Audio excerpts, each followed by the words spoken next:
한강철책선 안에 들어와가지고 선생님이 이제 애기봉으로 가는데, 저 아까 한강철책선 계속 따라가면은 군사작전 지역이어서 그쪽으로 갈 수가 없고 이제 김포에 있는 후평리 마을 안쪽으로 들어왔습니다. 한국전쟁이 1950년 6월 25일 날 일어나게 되고, 38선을 기준으로 전 지역에서 강원도뿐만 아니라 경기도 동쪽과 서쪽에서도 북한군이 한꺼번에 내려오면서 이 김포 지역도 전쟁에 휩싸이게 됩니다.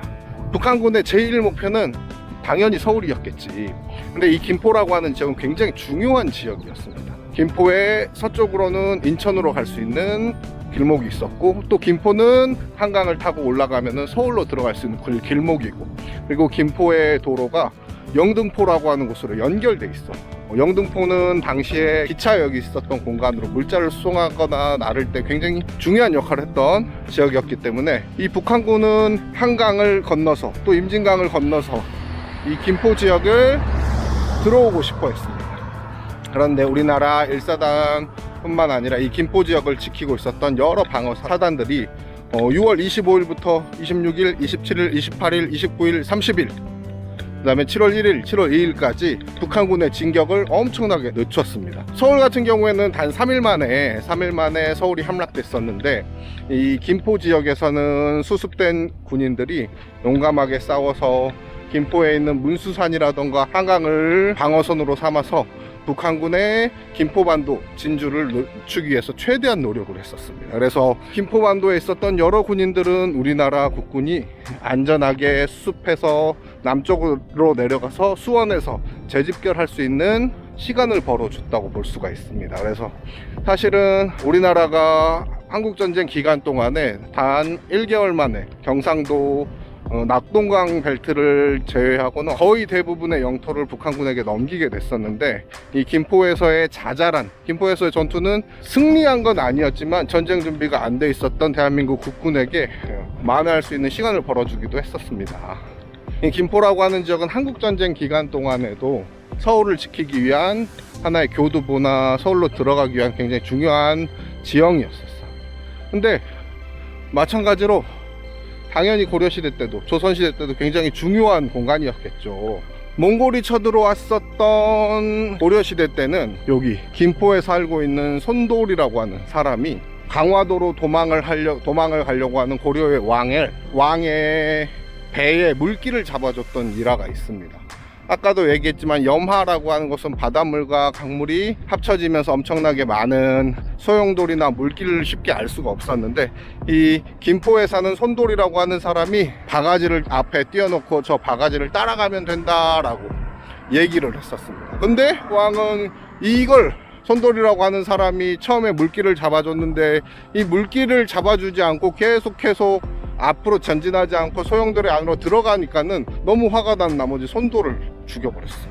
근데 손돌이 죽기 전에 이 바가지를 따라가세요 라고 얘기하면서 고려의 왕은 그 물길을 건너서 강화도 안으로 피신할 수가 있었대. 그래서 손돌이 죽은 다음에 손돌의 무덤을 만들어줬다고 하는데, 야, 그게 진짜 치사하지. 그게 무슨 소용이 있냐고. 그래서 권력을 가진 사람이 이 백성들을 대하는 태도를 보면은 그 사람의 됨됨이를 알 수가 있죠. 그리고 병자호란 때는 평양 감사가 도망을 치는데, 청나라 군대를 피해서 도망을 치는데 이 김포에 있었던 한강과 임진강을 건너왔습니다. 저 우리가 가려고 하는 애기봉이라고 하는 곳으로 건너왔어. 근데 평양 감사는 자기가 먼저 건넌 게 아니라 자기 처자식들, 자기 가족들을 먼저 건넸는데, 그 중에서 기생이었던 애기라고 하는 조선시대는 그랬어. 기생을 두 번째 분, 세 번째 분 이렇게 참는 사람도 있었는데, 이 평양 감사가 자기가 먼저 건넌 게 아니라 이 애기라고 하는 자기의 처첩 기생이야. 기생을 먼저 보내주고 자기는 청나라 군대에 잡힌 거야. 그래가지고 이 애기라고 하는 기생이 맨날 애기봉에 올라가가지고 자기 평양 감사, 자기를 구해주고 자기가 사랑하는 사람이 언제 오나 계속해서 기다렸대.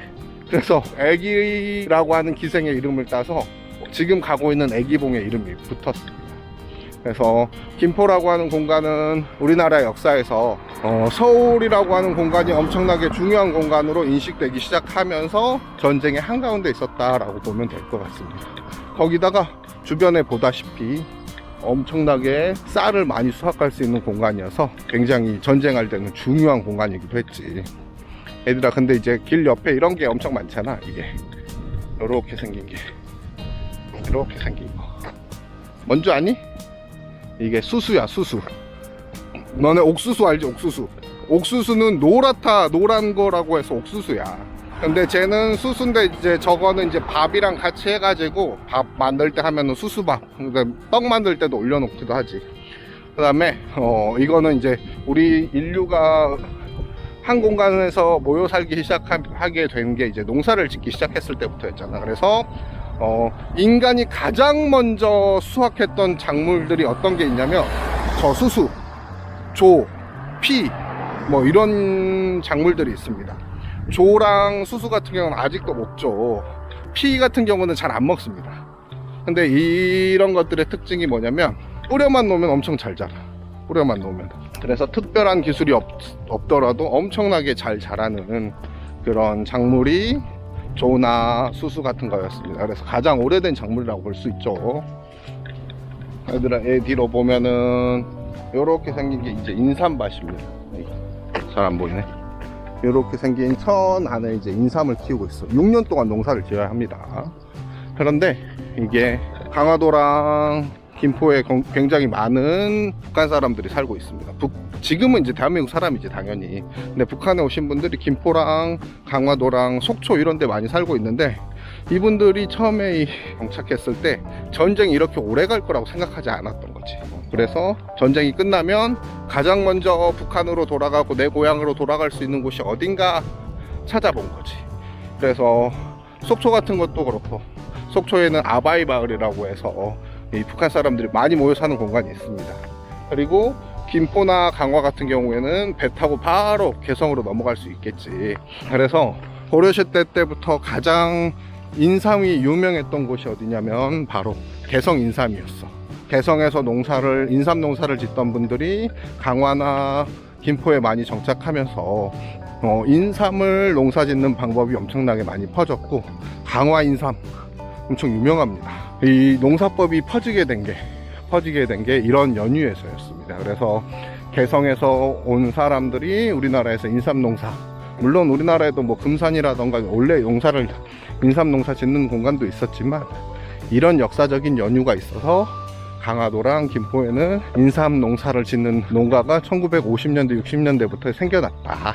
자, 이제 이게 걸어다니면서 선생님 말하는 게 너무 힘드네. 선생님이 한 절반 정도 온 것 같습니다. 선생님. 여기는 엄청 마을이 예쁘네요. 막 복숭아 나무도 있고 엄청 예쁘네요.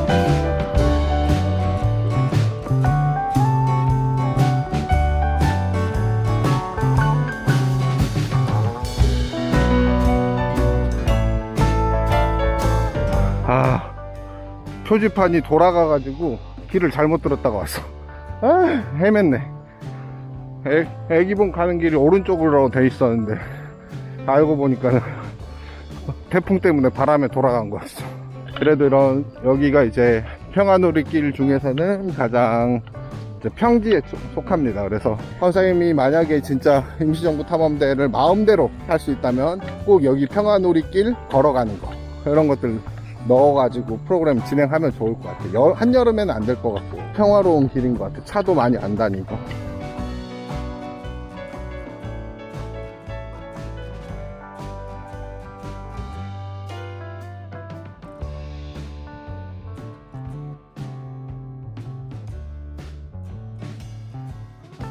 김포라고 한 공간이 왜 중요했었냐면, 일제강점기 때는 이제 여의도에다가 비행장을 만들었어요. 그래서 이제 여의도에서 비행기가 뜨고 날았어. 근데 이제 그 여의도 비행장이 너무 힘드니까 김포에다 비행장을 만들어서 한국전쟁 때 사용됐던 비행장들이 엄청나게 많은데, 가장 많이 사용됐던 거는 대구 비행장, 그 다음에 수원 비행장, 그리고 또 김포 비행장이 있었습니다. 한국전쟁에서 대한민국이 승리할 수 있었던 가장 큰 이유가 미국의 도움, 또 그 다음에 우리나라 공군력이 엄청 북한보다 뛰어났었거든요. 우리나라 공군 같은 경우에는 얼마나 뛰어난 능력을 가졌었냐면, 우리나라가 이제 비행기를 거의 대부분 미국에서 수입을 해오는데, 우리나라가 갖고 있었던 비행기는 처음에는 L4 연락선이라고 하는 비행기였어요. L4 연락선은 말 그대로 연락을 하기 위한 비행기입니다. 편지를, 소포 이런 것들 날려주는. 근데 그 연락 비행기를 가지고 우리나라 파일럿들이 폭탄을 싣고 2인승 비행기야. 그러면 앞에 있는 사람은 운전을 하고 뒤에 있는 사람은 폭탄을 떨어뜨립니다. 그런 형태로 처음에는 이제 공군들이 위에서 폭격을 했어요. 진짜 말도 안 되지. 근데 나중에는 L4 연락기 말고 F-51 비행기를 미국한테 사야 됐어. 근데 미국은 그 비행기를 어디다 두고 있었냐면 일본에다 두고 있었어. 그래서 우리나라 파일럿들을 다 모아가지고, 야, 너네들 이 훈련 좀 하자, 연습 좀 해보자 하고 하루 동안 12명의 파일럿들을 교육을 시킵니다. 그래서 야, 너네들 일본에 가서 운전해서 가지고 와 라는 거야. 얘들아, 비행기 한번 운전해보고 우리나라 군인들이 조심스럽게 몰고 한반도에 도착합니다. 그래서 그 한반도에 도착한 걸 가지고 한 달 동안 연습을 해. 한 달 동안 연습을 해서 비행기 가지고 F-51 가지고 하늘 위에서 북한군에게 폭격을 가하면서 우리나라 한국전쟁에서 가장 큰 역할을 한 사람들입니다. 그래서 우리나라 공군은 굉장히 뛰어났었어요, 한국전쟁 기간 동안에. 근데 이제 그 비행기들이 가장 많이 출격한 곳이 바로 이 김포공항이었습니다. 이제 처음에는 한국전쟁 초반에는 대구 비행장에서 많이 출격을 했고, 일본 비행장에서 많이 출격을 했습니다. 왜냐면 비행기라고 하는 건 안전이 보장되지 않는 이상은 하늘을 날아가지 않습니다. 그래서 전쟁 초반에는 대구랑 일본에서 많이 비행기가 떴고요. 두 번째는 이제 우리나라가 북한군을 멀리 밀어냈을 때 가장 앞선 비행장이 김포 비행장이었어요. 그래서 그 김포 비행장에서 북한군을 폭격하는 비행기들이 많이 떴습니다. 근데 이제 38선 사이를 두고 치열한 고지전 땅을 더 넓히기 위해서 2년간 전투를 했을 때는 수원 비행장과 김포 비행장에서 가장 많은 비행기가 뜨고 날랐다고 합니다. 그래서 이제 이 비행장이 있는 도시, 지금은 비행장이 대구에도 있는데 대구는 이제 민간 비행장으로 탈바꿈이 됐고, 그리고 김포 비행장 같은 경우에는 김포공항이 됐죠. 옛날에는 김포공항이 국제공항 역할까지 했었는데 우리나라가 점점 발전하고 우리나라로 들어오는 비행기도 많아지고 하면서 이 국제공항은 인천 영종도로 갔고, 김포 비행장, 김포공항은 이제 우리나라 국내선, 뭐 강릉이라든지 광주라든지 울산이라든지 부산이라든지 제주도라든지 이런 곳을 가는 비행장으로 바뀌었죠. 너네들도 제주도 같은 데 갈 때는 김포공항에서 많이 비행기 타고 가죠. 그래서 김포는 공항이 있는 도시야. 이게 좀 이게 다 거꾸로 됐어. 선생님 전율이 포구에서 왔는데 이게 좀 안 맞아.